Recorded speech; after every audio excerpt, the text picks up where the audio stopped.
This one is 8 of the weirdest tourist attractions in Florida. Whoop, whoop. I'm gonna link the original video down below. I recently did a weirdest or something like craziest tourist attractions in Texas. That was just awesome. One of the best videos I've ever seen.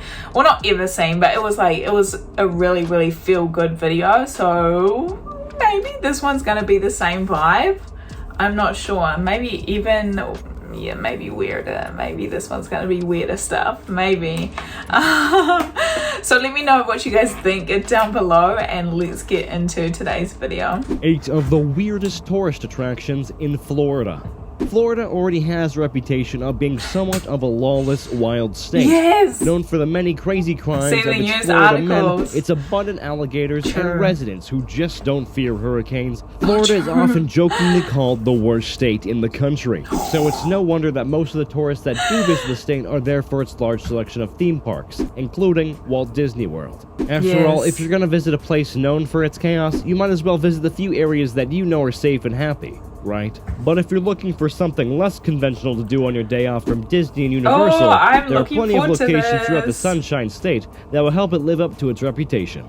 Whether it's strange structures, people tracking mythical creatures, or an island held captive by animals, Florida has something to see for every type of tourist. Before we get started, make sure to like this video and subscribe to our channel. Give it a like. Now, here are 8 of the weirdest tourist attractions in here we Florida. go. Number 8, Gatorland.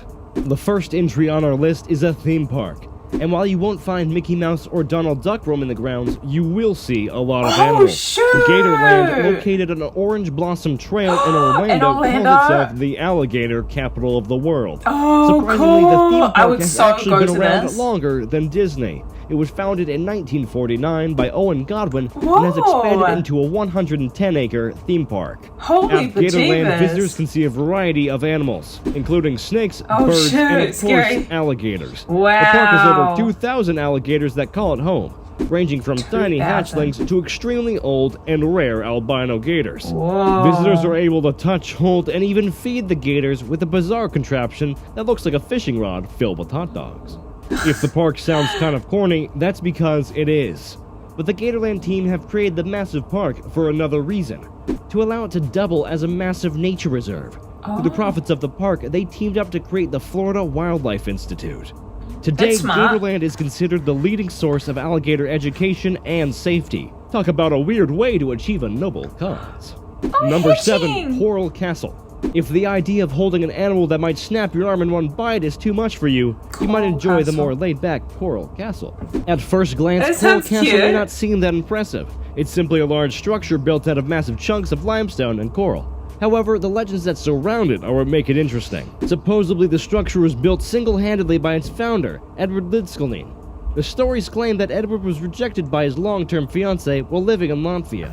To deal with his grief, Ed moved to the US and began to construct the Coral Castle over the course of 28 years in Miami-Dade County, Florida. Ed claimed to have built the entire structure with no advanced tools, supposedly moving the stone blocks, which weighed several tons each, by himself. Before his death in 1951, Ed would not reveal the method he used to build the castle, leaving some to speculate that he used magnetic fields or even supernatural powers to build it. The castle includes numerous structures, including an 8-ton stone that acts as a gate, so finely crafted that it could easily be rotated with the push of a single hand. That's smart. Though it's tempting to believe the stories about Ed's secret building insight, scholars claim that the structure was built by craftily using leverage and pulleys, much like the ancient pyramids. Number 6, Cassadaga.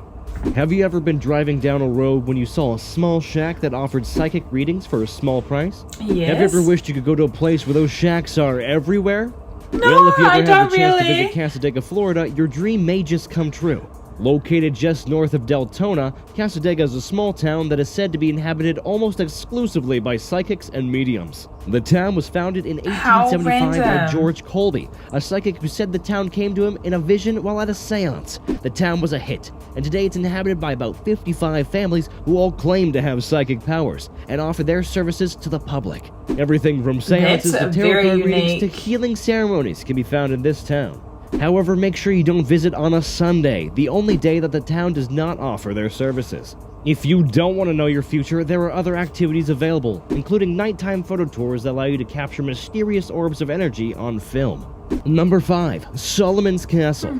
The second castle to make it on the list, Solomon's Castle is a sprawling 12,000 square foot structure in Ona, Florida. Howard Solomon, a sculptor, decided to build the castle as a makeshift museum for his own art. In other words, the castle was meant to be a display case for the pieces of his art that didn't sell. Solomon began to construct the castle in 1972 and continued to tweak the structure until his death in 2016. It's giant, a full 3 stories and covered from top to bottom with highly reflective aluminum panels. It features several spires, a full wraparound balcony, and a wrought iron retractable gate that serves as the entrance. The attraction also features a working restaurant housed inside a 60-foot-long, accurate reconstruction of a Portuguese galleon. Though Solomon passed away in 2016, his family proudly continues his legacy. 4 generations of Solomons have lived in the castle and have decided to continue running the attraction to keep it open to visitors. And if you're looking for an inexpensive trip while in Florida, admission to the castle is less than $13 per adult. I guess Howard knew the value of a good bargain. Number 4. Neptune Memorial Reef. Though the Spanish explorer Ponce de Leon once believed that the Fountain of Youth was in St. Augustine, no one has ever pegged Florida as location of Atlantis, the lost underwater city. However, off the coast of Key Biscayne in Miami, there was a sunken city that was once known as the Atlantis Memorial Reef.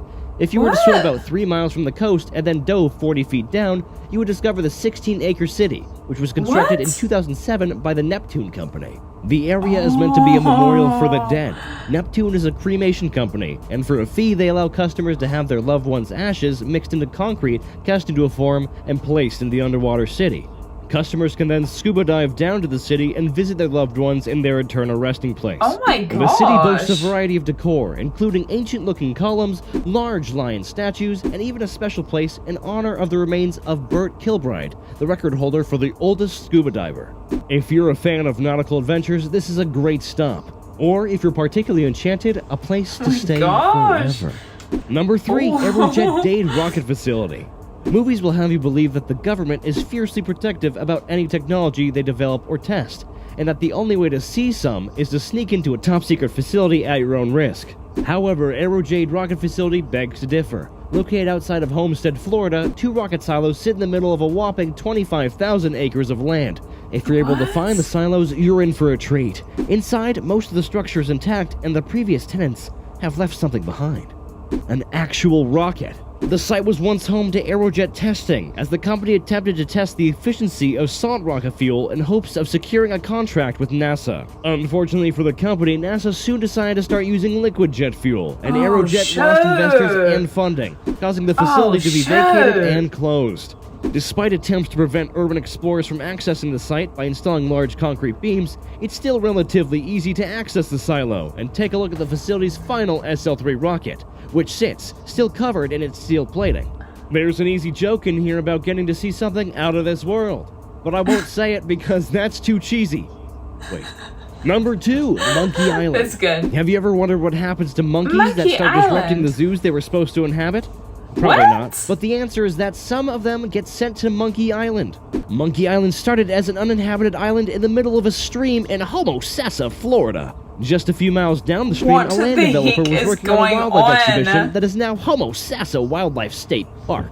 The developer had a small batch of monkeys shipped to Homosassa in hopes of using them as an exhibit in the park. However, he quickly discovered that the monkeys were extremely mischievous and skilled escape artists.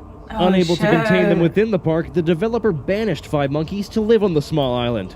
Dubbed Monkey Island, the spot quickly became a tourist favorite. Fruit trees were planted to provide the critters with food, and huts were built for shelter. 40 years later, some of the original monkeys still survive, and have even added some new babies to their clan. And at number 1, we have the Skunk Ape Research Quarters. If you've never heard of the Skunk Ape, you're not alone. This elusive creature is supposedly native to the Florida Everglades, and is essentially Florida's very own Bigfoot. Or at least that's according to Dave Sheely. Once described as the Jane Goodall of the Everglades, Sheely has made his entire living off attempting to track down the Skunk Ape, a 7-foot-tall bipedal ape with reddish-brown fur and a horrible stench. Though the Skunk Ape is not recognized by any official wildlife institutes, that has not deterred Sheely from actively seeking out the creature. Dave is so determined, in fact, that he created the Skunk Ape research headquarters in Okeechobee, Florida. Whoa, the headquarters is it's a real actually the converted thing. main office of the Trails Lake Campground, a camping site owned by Dave's brother. There, the 2 sell memorabilia, supplies, and even a field guide filled with tips on how best to search for the elusive creature. Worried about finding one? Dave insists it's possible if you follow his steps, claiming to have seen the creature 3 times over the course of his life. If you're not in the mood for wilderness adventure but still want to participate in some good old-fashioned Skunk Ape fun, the campground throws a Miss Skunk Ape pageant in June and Skunktoberfest in October. Attendees say the events are really fun, though we can't promise how they smell. So, have you visited any of the attractions on the list? Are you a Florida native? Let me know in the comment section, and before you leave, don't forget to click the like button and subscribe to our channel. Thanks for watching. Man, oh man, those were definitely very weird vibes. What the? All of them. Oh my gosh, I really thought that Skunk Ape was like legit, like recognized. I was like, what the heck is that? So it's kind of like Florida's Bigfoot, and people are trying to find it. It's pretty cool how they set up that like little information hut thing. I actually learned a lot from this video, like the underwater graveyard. What? Did you guys know about that? People in Florida, did you guys know about that? Or that's so bizarre. I never knew something like that existed. The tinfoil house or aluminium. Oh no, Americans, you guys say in a different way. Aluminum. You guys say like aluminum, right? I say like aluminium. In New Zealand we call it aluminium, not aluminum. Aluminum. Shoot, you guys. The aluminum castle is insane. It looks like it was made out of cardboard, and if it rained it would just fall to the ground, but obviously not, right? It's actual a legit structure. Holy bejeebers. Is there any that I would want to go to? I want to go to the alligator park for sure. 100%. I really want to go to that. Yeah, I wouldn't want to go to the psychic town just because, yeah, that's not really my jam. They were very weird, huh? Very, very weird. But, you know, people get creative with it. I love to see it. I really do. I love the creativity. Let me know if you live in Florida or if you've been to any of these before and if you recommend going. Thank you guys so much for watching with me today. That was awesome. I love watching videos like this, man.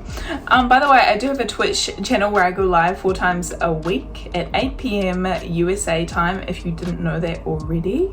No, 8 p.m. USA Eastern time, 4 times a week. So if you want to, I will leave a link down below to my Twitch channel and come say hi if you ever are free to. So yeah, I hope you have a wonderful rest of your day, and I will see you all in my next video. Bye guys. Mwah.